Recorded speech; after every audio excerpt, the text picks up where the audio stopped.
Hey everybody, it's Wayne, and today is the 4th of July, 2023. Happy Independence Day to all of my viewers out there. It seems only fitting to talk about something that brings us financial independence, and that is passive income. So that's right, coming to you with a June dividend haul. Now, hopefully I'm able to beat last year's dividends intake for the month of June, in which I had 40 dividend payments and I made over $1,400. But the real question is, can I beat the all-time highest month of 2023, which was March, and I earned nearly $2,000. You guys are going to have to stay tuned to the end of the video. But first, I want to talk about a recent comment that I received on last month's dividend payment video. And again, no disrespect to the commenter. He brings up a good question, but he says, this income seems low for an account with the size of 500,000. It's a valid point. And so one thing that I want to point out is right now, yes, my portfolio in Robinhood sits at 410,000, and you guys will see shortly my M1 portfolio sits at, I think, 130,000. But remember, not all of my stocks are dividend payees. Let's go ahead and take a look at some of my biggest holdings. Now, right now, of this $410,000 portfolio, 353K is comprised of stocks and options. I do have a heavy amount of cash currently at over 57,000. But let's go ahead and take a look at some of my largest holdings within Robinhood. And I want to point out some of these because they're not all paying dividends. So yes, maybe my dividend haul for the month of June will seem rather low considering my portfolio value is upwards of 540,000. But remember, right, I'm sitting on 15,000 of Celsius. I'm sitting on 28,000 of Meta. I'm sitting on nearly 80,000 of Amazon. Tesla is at 83,000. AMD, 11,000. PayPal, 6,800. So you guys can see if we were to add that up, that is a significant percentage of my total Robinhood portfolio. So remember, I'm not just focused on passive income. I'm also focused on long-term hold. As you guys know, I love to sell options. Hence, that's why I have these positions like Tesla and Amazon and Meta, because I'm selling covered calls. So I wanted to point that out. It's a valid point, but I still think that my passive income is doing pretty good given the size of my portfolio. And of course, given the size that within Robinhood, I would say the overwhelming majority of my holdings do not pay a dividend payment. All right, so let's go ahead and kick things off with giving you the rundown on all the dividends that I received within Robinhood. This month, I had a total of 16 payments. Kicking things off on June 1st, Ford Motor paid me out $15. Wells Fargo paid me out $30.49. Now take a look here at UPS. It paid me out $105.71, and I currently own 65 shares. Now I'm trying to get this up to 100 shares, and so I can sell options as well. But notice with the UPS payment, this dividend was reinvested, and so the only dividends that I'm currently reinvesting in the stock that pays it is UPS and Costco. ConocoPhillips paid me out $1.13. Aflac, although it is reinvested, guys, I am deciding to hold off on future contributions to Aflac. I think there are better quality stocks with a better dividend growth rate that I am going to focus on. So I have not yet sold out of my position of Aflac, in which I own 12 plus shares, but this $5.24 is going to be the last time any dividends from Aflac are going to be reinvested in Aflac themselves. Microsoft paid me out $136.77, one of my biggest payments within Robinhood for the month of June. I currently have 201 shares, and if you guys have been following along on my options/wheel videos, you guys know that I'm selling covered calls against my 200 shares of Microsoft. Pfizer paid me out $41.63. Target, in which I currently own 114 shares. I'd like to get up to 200 shares. Target's gone down, but it also has gone back up, so I might have missed that window to get it below 130. We'll see if it dips back down, and if it does, I might just go ahead and pull the trigger and buy the remaining 86 shares to get me up to an even 200. But it paid me out $123.22. Whirlpool paid me out $5.36. Main Street Capital, one of my favorite and consistent monthly payers paid me out $22.50. Be on the lookout for this in M1 because I hold shares in both brokerages. Duke Energy paid me out $2.65. SPHD, also a monthly payer, paid me out $15.56. This is also a position I hold in my M1 as well.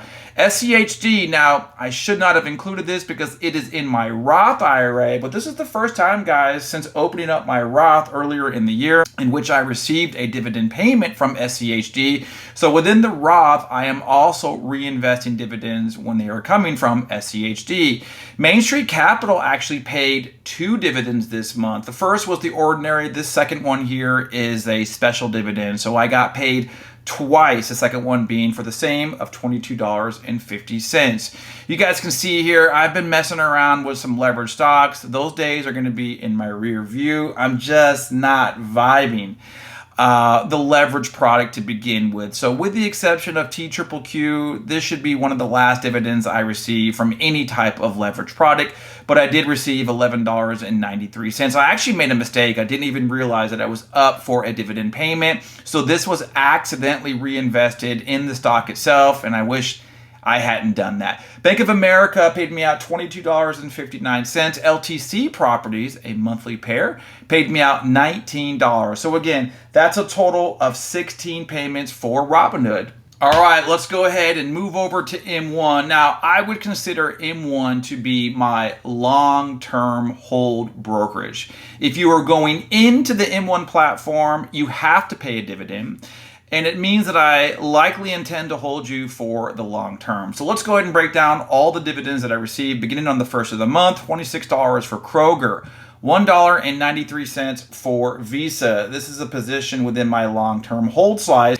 I've got a series of monthly payers in my M1, and I'm using that monthly income to help boost my holdings within that long-term slice. So JEPI paid me out $36.91. JEPQ, another monthly pair, $36.01. Another long-term hold slice stock, Johnson & Johnson, paid me out $7.91. Another one, SO, also in that long-term hold slice, $8.88. ExxonMobil, also in that slice, $8.28. Agree Realty paid me out $1.13. I'd love to beef up that position, but again, all of my money is going to my 16 positions within that long-term hold size, and ADC does not fall within that group. Between these two payments, Horizon Technology paid me nearly $73.50. This is also a monthly pair. Main Street Capital, as I mentioned, you guys are going to see 2 payments for the month of June. And again, I hold this both in Robinhood and M1. The reason I hold it in Robinhood is occasionally I will be able to generate some premium from selling covered calls on my 100 plus shares. O Realty paid me out $56.46. This is going to increase significantly, close to actually $70 plus next month. I recently took advantage of O's dip and I bought quite a few shares that I'm going to be transferring from Robinhood. So be on the lookout for this payment to increase significantly next month. Stag, another monthly payer, $51.88. Now, Tesla, guys, admittedly, I will tell you, I am chasing yield on this position. I own 100 shares, and I am happy because not only am I receiving monthly dividends from Tesla, but I am actually in the green on my position as well. Al Rock Capital paid me out 60 cents. This is likely going to have a big brother here later in the scroll. Waste Management paid me out $4.09. McDonald's, $5.96. Spy D paid me out $28.79.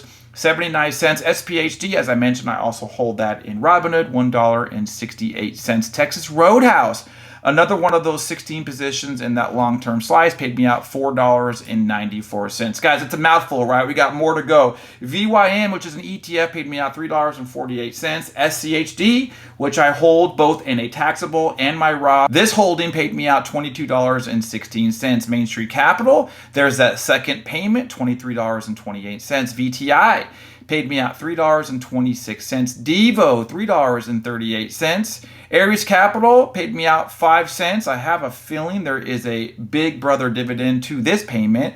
AVGO, yet another position that I have in my long-term slice, $7.36.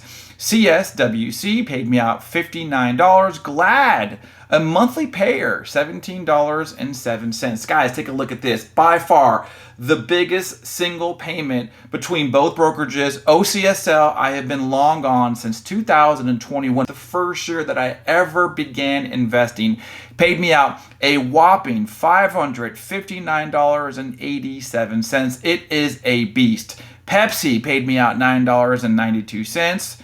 Prologis paid me out $20 and a penny. This is a position that I would like to build up, maybe even move it over to my long-term slide. So I've been doing some heavier analysis of Prologis. I would not be surprised if I start throwing some money its way. Union Pacific paid me out $6.28. There's that big brother dividend from ARCC, Ares Capital, paid me out $99.36. Again, that's a total of 34 dividend payments for M1. If we add that to Robinhood, this month alone, I received a total of 50 dividend payments. All right, let's go ahead and give you guys a total for those 50 received dividends this month. Remember, ultimately, I always want to beat last year.